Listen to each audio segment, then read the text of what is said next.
चलिए दोस्तों, शुरू करते हैं फिल्मना का दूसरा भाग। आहा, अब आया है पकड़ में। दोनों की ही गर्दनों पर शिकंजे कस चुके थे।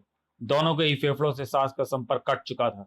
अब देखना यह था कि किसका संपर्क होश की दुनिया से पहले कटना था। लेकिन शायद इनसे भी पहले ध्रुव का संपर्क इस दुनिया से ही कटने वाला था। आह, इसके पास मुझसे ज्यादा अंग है और उनकी मदद से इसके लिए तेज कलाबाजियां खाना ज्यादा आसान है। और वैसे भी ये जब चाहे तब नए अंग बना लेता है। अगर मैं इसको ऐसा करने से रोक सकूं तो शायद यस, मैं ऐसा कर सकता हूं। तड़ाक! यह तय हो गया था कि कोई भी रूप की नकल तो कर सकता है पर दिमाग की नहीं। नागराज के लिए मुकाबला और भी विकट था, क्योंकि उसके रूप में शक्ति के साथ साथ नाग शक्ति भी मौजूद थी। नागराज जो भी वार कर रहा था, पड़ाम! वे उसको खुद भी झेलने पड़ रहे थे। आह, मैं जो भी वार करता हूं, ये वही वार पलट के मेरे ऊपर कर देता है। लेकिन मेरी एक शक्ति ऐसी है जिसकी नकल ये चाहकर भी नहीं कर सकता। इच्छाधारी शक्ति। अब पलड़ा नागराज का भारी था। नागराज जीत गया था, लेकिन अभी भी लड़ाई का अंत बहुत दूर था। कड़ाक! ओह, ये तो रुकते ही नहीं है। क्या है इनकी शक्ति का राज? च्यवनप्राश। मजाक छोड़ दोगा, वो तो हम भी खाते हैं। ध्रुव! ये आवाज! अरे स्टील, तुम? हाँ ध्रुव, मैंने लड़ाई के दौरान इस प्राणी का थीटा रे स्कैन किया है। स्कैनर छोटा होने के कारण समय ज्यादा लग गया, पर रिजल्ट आश्चर्यजनक आए हैं। ये प्राणी जैविक पदार्थों का नहीं बल्कि लिविंग मेटल का बना हुआ है। और उसके अंग ऑक्सीडाइज होकर यानी हवा में मौजूद ऑक्सीजन के साथ संयोग करके विकसित करते हैं। इसको नष्ट कर पाना असंभव है, क्योंकि ये एक कण से भी एक इमारत जितना विकसित हो सकता है। तब तो इनको मारना और भी आसान है स्टील। वो कैसे? अब इनको हमारी मोटरसाइकिलें मारेंगी। तुम पागल हो गए हो ध्रुव? बिल्कुल नहीं स्टील। नागराज, टोगा, रास्ता छोड़ो। मोटरसाइकिल टकराकर धू धू करके जल उठी। भड़ाम! अब इन पर टूट पड़ो। अरे वाह, अब तो इनसे निपटना एकदम आसान हो गया है। ये चमत्कार कैसे हो गया? इस आग की वजह से। आग जब जलती है तो ऑक्सीजन बहुत ज्यादा खींचती है। अब इन प्राणियों को पर्याप्त ऑक्सीजन नहीं मिल पा रही है और ये कमजोर होते जा रहे हैं। अब इससे पहले कि हम पर कोई हमला हो, हमको हमलावर को ढूंढ निकालना है। ये जीव जिधर से आया था यानी हम पर हमला करने वाला भी इन पाइपों के बीच में ही छुपा हुआ है। जल्दी ही। ओह, तो यह है मुसीबत की जड़। अरे, जीत की खुशी में ब्रह्मांड रक्षक ये भूल गए थे कि उनमें से हर एक के शरीर पर धातु की कोई न कोई वस्तु मौजूद थी। और श्रिंक रे में धातु को सिकोड़ने की अद्भुत शक्ति थी। दूसरी तरफ, ये कैसे प्राणी है विशांक? पता नहीं, पर लगता है कि किसी साइंस फिक्शन फिल्म से सीधे निकलकर यहाँ पर आ गए हैं। ये जरूर इस गुफा के रक्षक होंगे और इनसे बचकर यहाँ से निकल पाना आसान नहीं होगा। अरे, इन्होंने तो हमला करने के बाद हमारी तरफ देखा तक नहीं। ये तो हमसे दूर जा रहे हैं। शमा की तरफ। अभी उधर से शमा ने हमको आवाज दी थी। ओह, यानी शमा की जान खतरे में है। शमा को भी कुछ ऐसा ही आभास हो रहा था। विशांक कभी चीखा था, वह किसी खतरे में है और उसको शमा नहीं फ्लेमिना ही बचा सकती है। लेकिन इससे पहले कि फ्लेमिना विशांक और सिल्लू तक पहुंच पाती, कोई और उस तक पहुंच गया था। अरे, आह! तुम दोनों जो भी हो, लेकिन फ्लेमिना से टकराओगे तो खाक में बदल जाओगे। खिर खिर खिर। है, मेरी आग को इन पर मेरी आग का इन पर कोई असर नहीं हुआ, पर क्यों? क्योंकि ये पा क्योंकि ये खास मेटल के बने हुए हैं और वह ऊष्मा की सबसे अच्छी कुचालक है। सुचालक है, बेस्ट कंडक्टर। देखो, तुम्हारी सारी एनर्जी इनके पार होकर जमीन में समा गई है, बगैर इनको कोई नुकसान पहुंचाए। यानी मेरी हीट पावर इन पर बेअसर है। फिर मैं इनसे कैसे लड़ूंगी? इनसे हम लड़ेंगे, पर एक शर्त पर। तुम पहले ये मान लो कि तुम ही क्षमा हो। जब मैं हूं ही नहीं तो मैं ये कैसे मान लूं?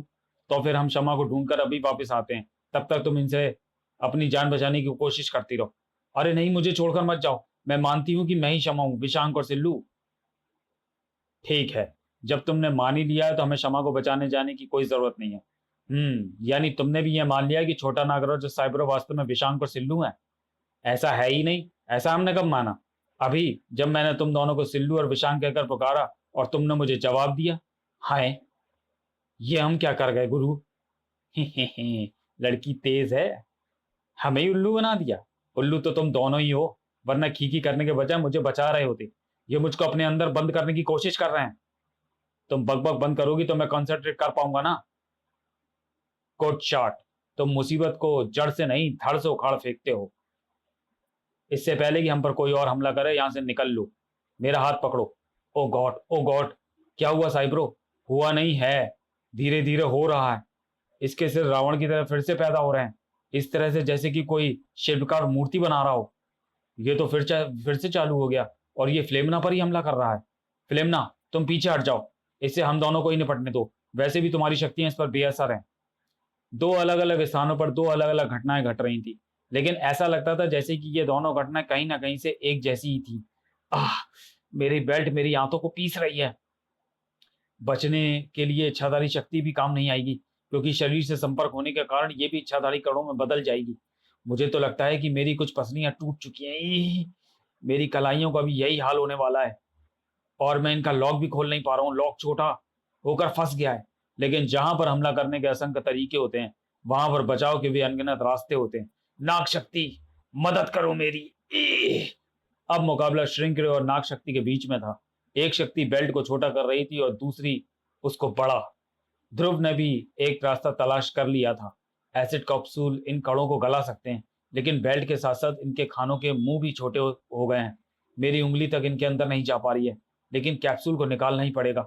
एक दूसरा रास्ता है मेरे पास, जिससे कि एसिड कैप्सूल अपने आप मेरे हाथ में आ जाएंगे। आ गए। डोगा बुरी तरह से फंसा हुआ था। आह, यह कवच अब तक मुझको दुश्मनों की गोलियों से बचाता आया है, लेकिन मुझे सपने में भी ख्याल नहीं आया था कि एक दिन यह कवच ही मुझे मार डालेगा। अगर इस कवच में दरार भी होती तो मैं इसे फाड़ डालता, पर इसमें दरार कहां से मिल आएगी? आएगी। मेरी गन छोटी जरूर हो गई है, पर आज भी इसमें 16 गोलियां मौजूद हैं। अभी भी इसमें 16 गोलियां मौजूद हैं, और इनमें अभी भी इतना बारूद है कि जब छोटा होता कवच इन पर दबाव डालेगा तो गोलियां एक साथ फट पड़ेंगी। आह, मेरा शरीर तो जख्मी जरूर होगा, लेकिन ये धमाका कवच में दरार भी डाल देगा, और मैं इस जानलेवा शिकंजे से आजाद हो जाऊंगा। अब हमारे बदन पर धातु की कोई भी चीज नहीं है।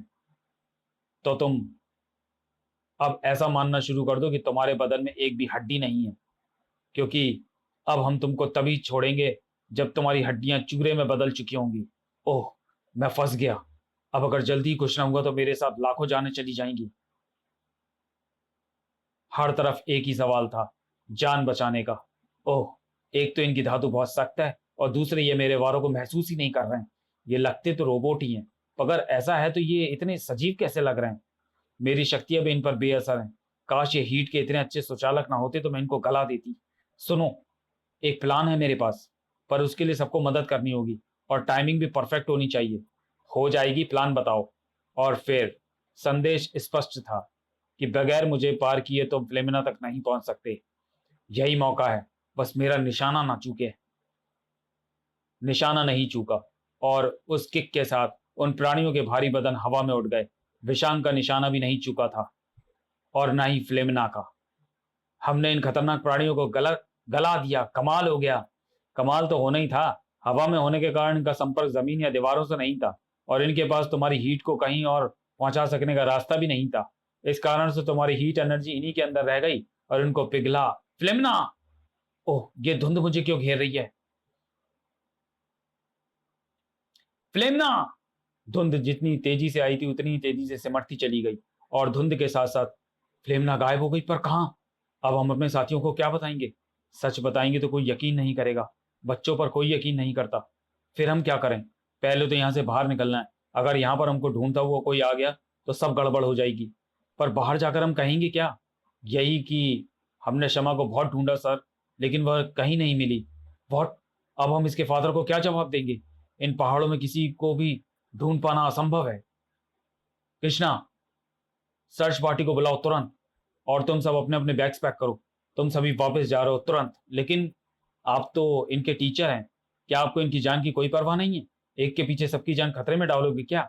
नहीं नहीं, चलो दोस्तों, एक्सपर्ट की राय माननी चाहिए। क्या हम सच में बिना क्षमा को लिए वापस जाएंगे गुरु? एज यू से गुरु। हम कुछ नहीं कर सकते। हमने कोशिश कर ली। अब एक्सपर्ट्स को भी कोशिश कर लेने दो। एज यू से गुरु।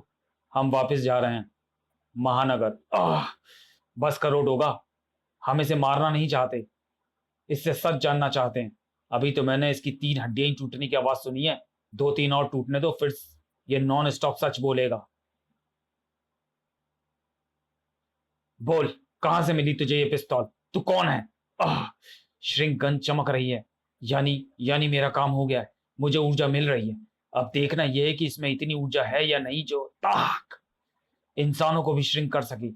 और अगर इसने इंसानों को श्रिंक कर दिया तो मेरा अभियान पूरा होने का रास्ता साफ हो जाएगा, क्योंकि इंसानी शरीर में 70% पानी होता है। इस रहस्यमय शख्स का आखिरी निशाना पानी ही था और उस पर हमला करने का उसका रास्ता साफ हो चुका था। आह, ओह, ई मेरा प्रयोग सफल हो गया। अब मुझे अपने अभियान को पूरा करने से कोई रोक नहीं सकता। कोई भी नहीं, कोई भी नहीं। शमा गायब हो गई, पर कैसे? पता नहीं अंकल, बस एक धुंध सी आई और उसको खींच ले गई। लेकिन उसी को क्यों ले गई? तुम लोगों को क्यों नहीं ले गई? क्योंकि ये दोनों झूठ बोल रहे हैं। मैं माउंटेनियरिंग पार्टी का चीफ इंस्ट्रक्टर चुन तोगले हूँ मिस्टर कलावा।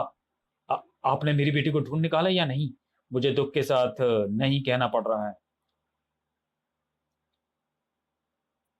तो चलिए दोस्तों, वीडियो को यहीं समाप्त करते हैं और मिलते हैं फ्लेमना के तीसरे भाग में अगले वीडियो में। तब तक के लिए धन्यवाद।